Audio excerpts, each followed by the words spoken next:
बच्चा लोग, welcome to biopics. I am Mrityunjay Singh Parihar और अब हम इस चैप्टर को इस लेक्चर में खत्म करेंगे। सारे कंसेप्ट ऑलमोस्ट हम कवर कर चुके हैं, क्वेश्चंस भी कर चुके हैं। डरने की कोई बात नहीं है, आपसे हर क्वेश्चन बनेगा, टफ हो इजी हो दोनों कर लोगे।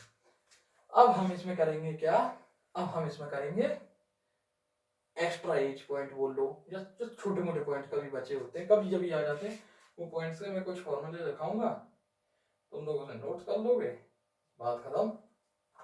ठीक है, चलो साहब, क्या होता है देखो।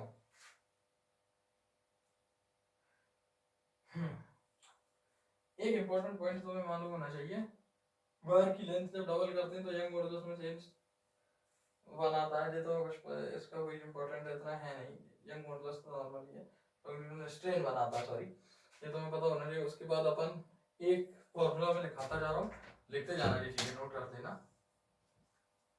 Increment in length of wire, wire की लेंथ में कितना इंक्रीमेंट हो रहा है, एल इजिकल टू, इसका फॉर्मूला होता है F L pi R square gamma. L यहाँ पे ओरिजिनल लेंथ है, ठीक है। ये इंक्रीमेंट इन लेंथ है, कैपिटल एल अपन आर। ये एक चीज लिख लेना, ठीक है, कभी पूछ लिया गया तो पूछ लिया गया, ठीक है। अब एक कंसेप्ट रहता है, या केवल फॉर्मूला याद कर लो, elongation in wire by its own weight. इसके खुद की वेट की वजह से भी वायर में जो एलोंगेशन आता है उसका भी फॉर्मूला है, ठीक है। पूरा कैलकुलेट करने की तुम्हें जरूरत नहीं है, मैं केवल फॉर्मूला दिए दे रहा हूँ, इसको लिख लो, याद कर लेना, एल डी जी गामा। देखो वो तो ग्रेविटी है,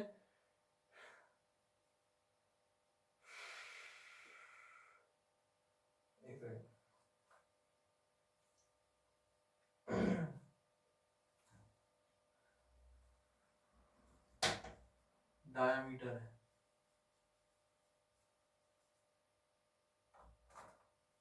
ठीक है, भूलना नहीं है, याद करके रखना, ठीक है। दो चीजें हो गई, तीसरी चीज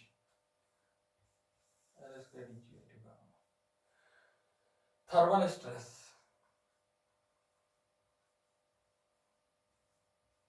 अभी हम पढ़ेंगे हीट वाला तो और मजा आएगा। थर्मल स्ट्रेस का फॉर्मूला मैं आपको बता देता हूँ,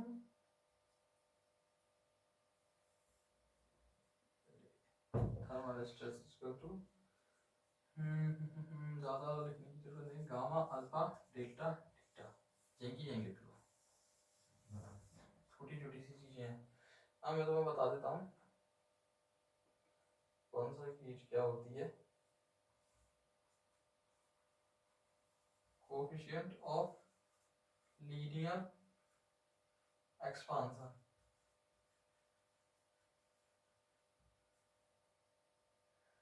अब अल्फा लीनियर एक्सपांशन है, ठीक है।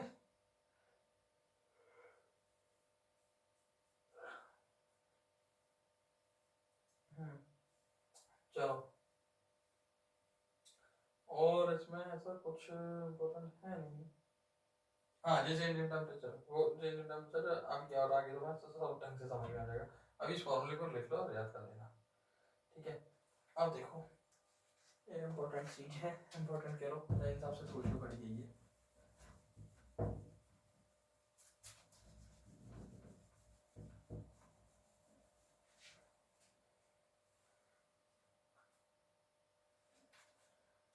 फोर्स बिटवीन टू रॉड्स,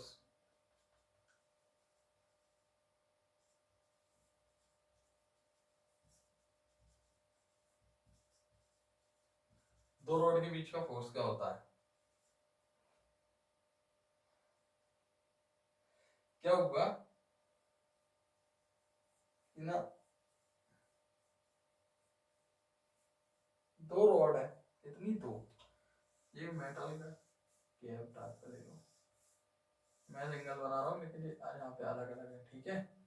इधर वाली अलग है, इधर वाली अलग है, ये दो रॉड है। इसकी लेंथ है L1, इसकी लेंथ है कि L2। इसका अल्फा 1 है, इसका अल्फा 2 है, इसका गामा 1 है, इसका गामा 2 है। दो रोड है, डिफरेंट मेटल की है, ठीक है। Area of cross section same है, A1 इक्वल टू A2, ठीक है। एंड टू एंड प्लेस्ड है, ठीक है। मास है सोल इन द फिगर, मास आएगा, ठीक है। ऐसे रहेंगे। इसकी लेंथ L1 है पहली रोड की, दूसरी की L2 है, इसका अल्फा 1 है, अल्फा 1 है, उसका अल्फा 2 है, ठीक है। जंग मॉडुलस गामा 1 गामा 2, ठीक है, सब दिया है। अब दोनों का टेम्परेचर रेज किया गया T डिग्री सेल्सियस से, तो increase in length of the composite rod due to heating will be equal to, अब इनकी इंक्रीज इन लेंथ कितना होगा ये अपन बताते हैं। और फाइनली इसमें जो तुम्हें पूछा जाएगा, तो मैं बताऊं इसमें इम्पोर्टेंट चीज क्या है जो तुम्हें बता दी जाए। फोर्स की वैल्यू निकाल देना, सर फोर्स ही बता देता डायरेक्ट, और कुछ तुम्हें निकालना नहीं, फोर्स निकालना ना। तो फोर्स की वैल्यू रहती है ए L1 alpha 1 plus L2 alpha 2 into T upon L1 by gamma 1 plus L2 by gamma 2।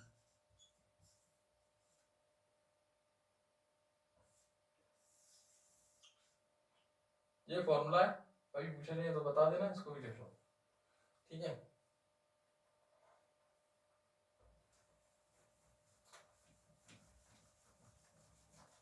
अब तुमको पढ़ाया जाता है अगला, फोर्स कांस्टेंट ऑफ वायर।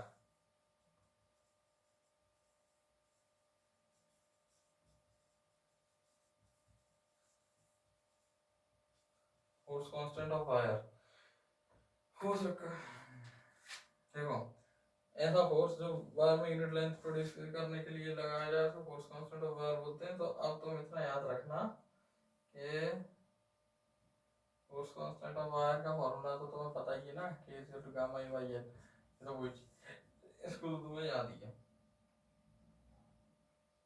इसके बाद एक्चुअल लेंथ ऑफ वायर,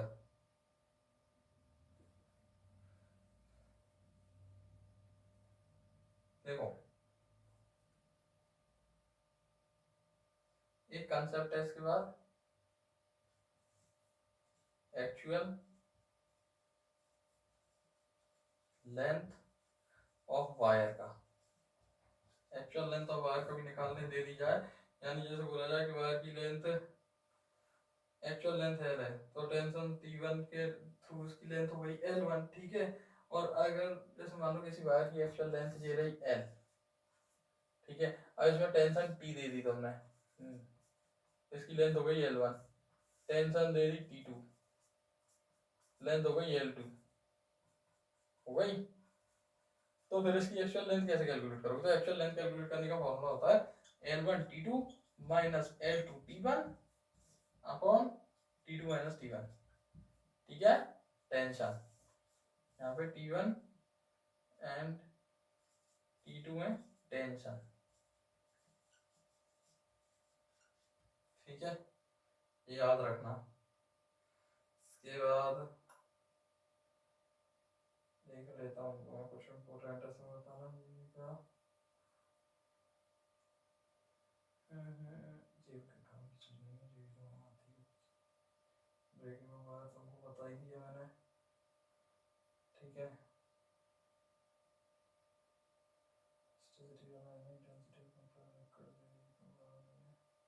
ऐसा change in radius of sphere तो बता ही दिया क्या है, ठीक है। मॉडुलस ऑफ रिजिडिटी, ये मॉडुलस ऑफ रिजिडिटी और समझो तो मास्टर ने पढ़ाया नहीं था।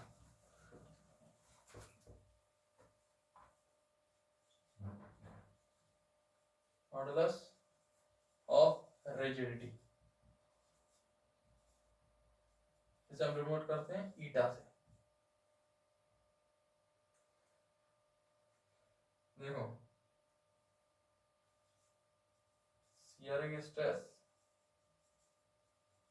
डब्बा वाला concept upon shearing strain within elastic limit, ठीक है। एक दूसरे के प्रोपोर्शनल रहते हैं, shearing stress proportional to shearing strain, ठीक है।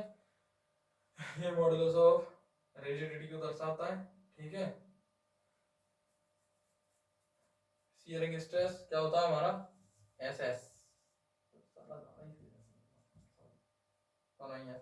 एफ अपॉन ए, शियरिंग स्ट्रेन को हम फाई से डिनोट करते हैं, तो बस लगा दो eta is equal to F by A, F upon A phi आ गया, eta is equal to F upon A phi.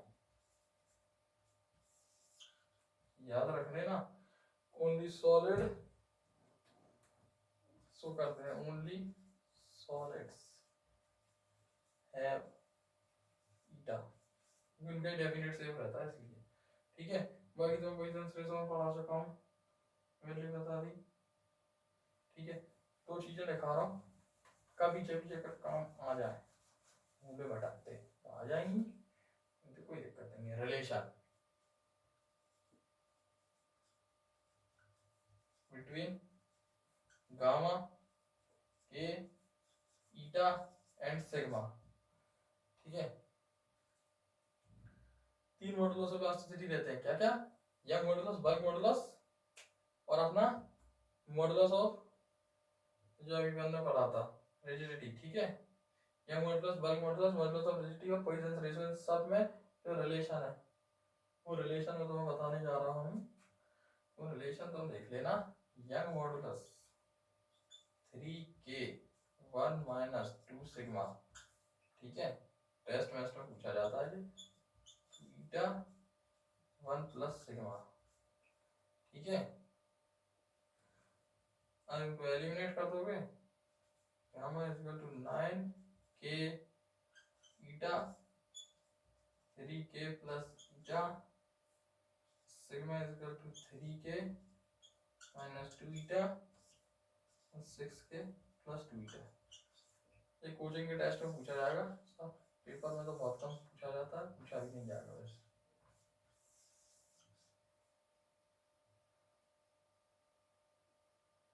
ठीक है। टॉर्सन ऑफ सिलेंडर ये कोई कांसेप्ट इतना इम्पोर्टेंट है नहीं,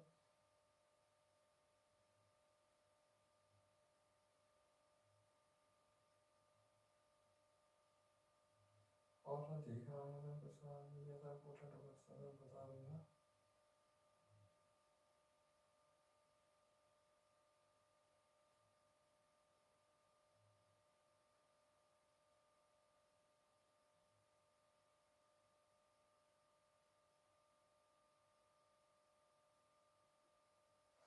वैसे इसमें आगे बता दी जाएगी, ठीक है। वैसे इसमें इम्पोर्टेंट है नहीं, ठीक है।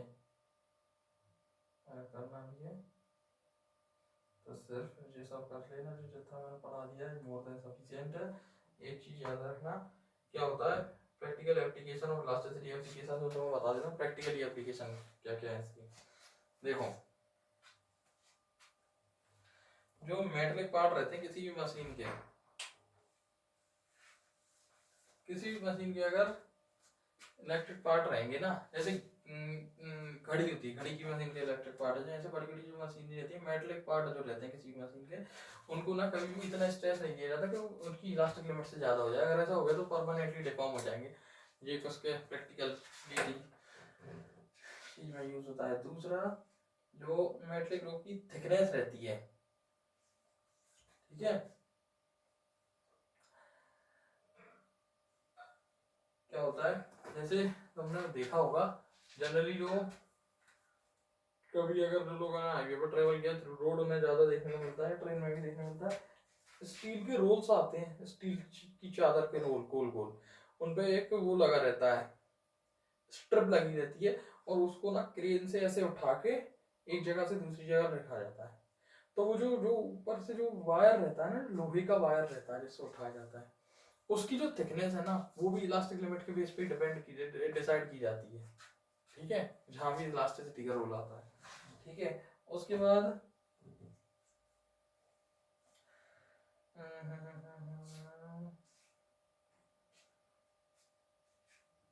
देखो, हाँ और सुनो, ब्रिज, ब्रिज का एक इंपॉर्टेंट कंसेप्ट है। ब्रिज क्या होता है, जो हमारे ब्रिज रहते हैं ना, पुल, ब्रिज को अनसेफ डिक्लेयर कर देती है गवर्नमेंट एक टाइम के बाद कि इस ब्रिज पे से ना निकले। कई जगह बोर्ड भी लगे होंगे, देख लेना। वो क्यों किया जाता है? क्योंकि क्या होता है कि पहली बार तो आरसीसी के ब्रिज बनते हैं आजकल, ठीक है। तो जो आरसीसी के ब्रिज होते हैं ना, उनमें मतलब इलास्टिसिटी रहती है उनमें भी एक अपनी। उसको मैं तुम्हें कैसे समझाऊं? देखो, उसकी जो इलास्टिक स्ट्रेंथ है, यानी ब्रिज पे मान लो जी ब्रिज है, इस पे जी गाड़ी निकली, ये हल्का सा दबा, फिर जी वापस आ गया। उसके अंदर रोड डली है ना, लंबी लंबी, दबेंगी फिर वापस रीगेन कर लेंगी। लेकिन क्या होता है, एक टाइम के बाद जब ब्रिज अपनी इलास्टिसिटी लूज कर देता है ना, उसके बाद उसमें स्ट्रेन आने लगते हैं जल्दी जल्दी। मतलब वो दबा तो दबा ही रह गया, इधर दबा तो इधर दबा रह गया, ऐसे स्ट्रेन आने लगते हैं। जब ये कंडीशन आ जाती है ना, तो गवर्नमेंट उसको अनसेफ डिक्लेयर कर देती है, क्योंकि स्ट्रेन तो आने लगता है इसमें क्विकली। अल्टरनेटिव, नीचे को झुक गया, कभी ऊपर को आ गया। मान लो जैसे जो ब्रिज है, इधर वजन ज्यादा पड़ा, इधर को दब गया, इधर ज्यादा पड़ा, इधर को दब गया, इधर से उठ गया, ऐसा भी हो सकता है, कुछ भी हो सकता है। तो जब ऐसी कंडीशन आती है तो उस ब्रिज को अनसेफ डिक्लेयर कर दिया जाता है। वरना क्या पता दम लगी, ज्यादा वजनदार गाड़ी होगी, ढाम, खत्म खेल, ठीक है। एक ये एप्लीकेशन है। उसके बाद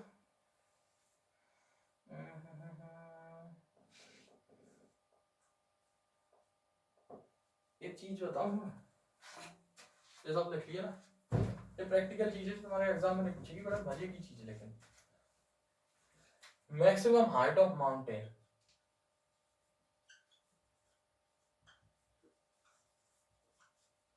मतलब अर्थ पे किसी माउंटेन की मैक्सिमम हाइट कितनी हो सकती है, ये भी हम अर्थ की इलास्टिसिटी से कैलकुलेट कर सकते हैं।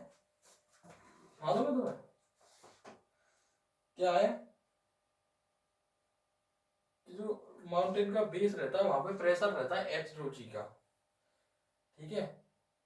और जो एच रो जी का प्रेशर है ना, उसको लेस देन होना चाहिए इलास्टिक लिमिट ऑफ अर्थ पे।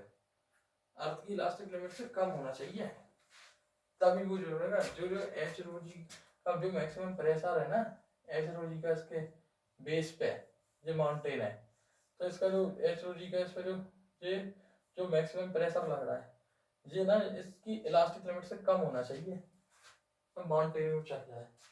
आई समझ में? तो इसका एक फॉर्मूला होता है, एच जनरली तो लेस देन होता है, लेकिन मैक्सिमम के बराबर रो जी। यहाँ पे के इलास्टिक लिमिट है,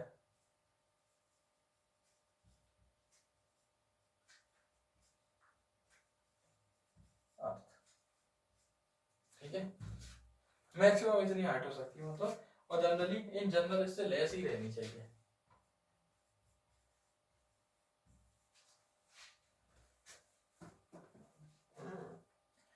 उसके बाद देखो, बीम सुना, बीम डालते हैं घरों में, बीम डालते हैं लोड खींचने के लिए, रूफ या छत बनती है या ब्रिज बनती है ना, वहाँ बीम डाल जाते हैं, सीमेंट के बीम, एक पिलर टाइप का रहता है ऐसा। तो जो बीम रहते हैं जनरली आई शेप के बनाए जाते हैं, क्यों?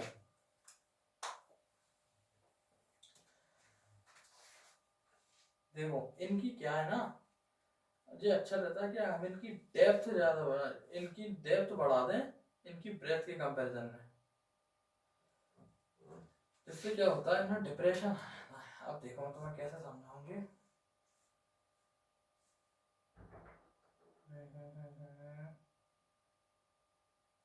देखो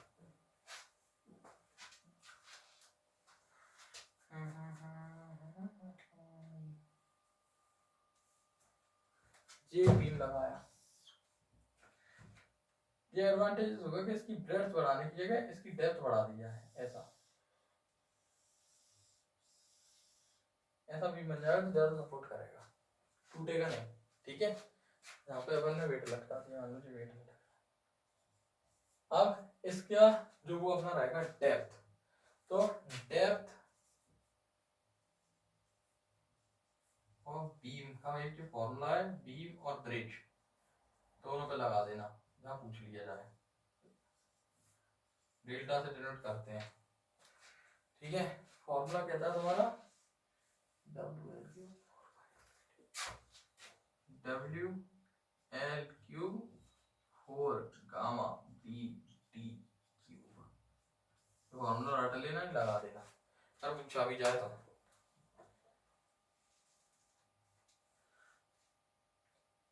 ठीक है,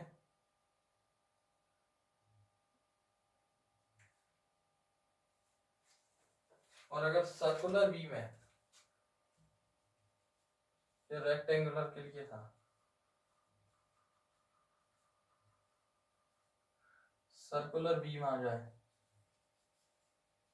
इसी फॉर्मूले को मॉडिफाई कर लेना, डब्ल्यू एल क्यूब और गामा बी डी की जगह क्या लगा दोगे, 4 गामा कह रहा हूँ, 4 गामा 3 पाई आर 4। एक काम करो, 3 पाई आर पावर 4, इसको एक काम करो डायरेक्ट लिख लो, 12 पाई आर की पावर 4 टू गामा। इसका प्रैक्टिकल एप्लीकेशन हो गया। ठीक है, इसके बाद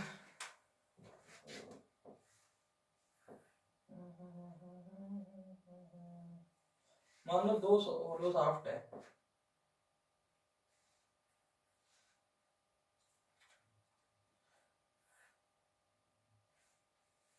टॉर्क समझ से, टॉर्क टॉर्क एक जनरल चीज बता रहा हूँ बस, कर इसके बाद से खत्म ही चलता है। टॉर्क होता है ना,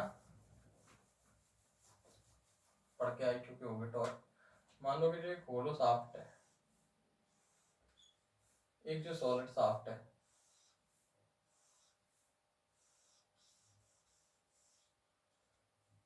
तो टॉर्क रिक्वायर्ड टू बेंड, ठीक है,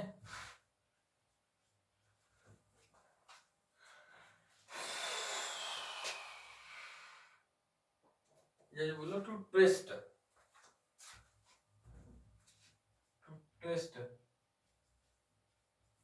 द शाफ्ट, तो टॉर्क रिक्वायर्ड रहता है ना टू ट्विस्ट द शाफ्ट। तो होलो शाफ्ट के लिए जो टॉर्क रहता है ना, वो सॉलिड शाफ्ट के लिए टॉर्क से ज्यादा रहता है, इतना याद रखना। खत्म चैप्टर।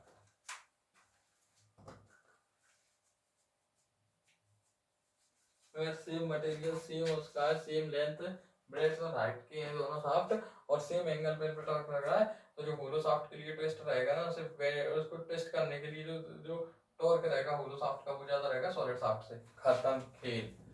ठीक है बच्चों, तो फाइनली थैंक यू। ठीक है, तो इसी के साथ हम इस चैप्टर को करते हैं समाप्त। उम्मीद है आप सब लोग पढ़ रहे होंगे, अपना ध्यान रख रहे होंगे, तंदुरुस्त होंगे। तो इसी के साथ पढ़ते रहें और अपने घर वालों को और अपना नाम रोशन करते रहें। All the very best. Thank you.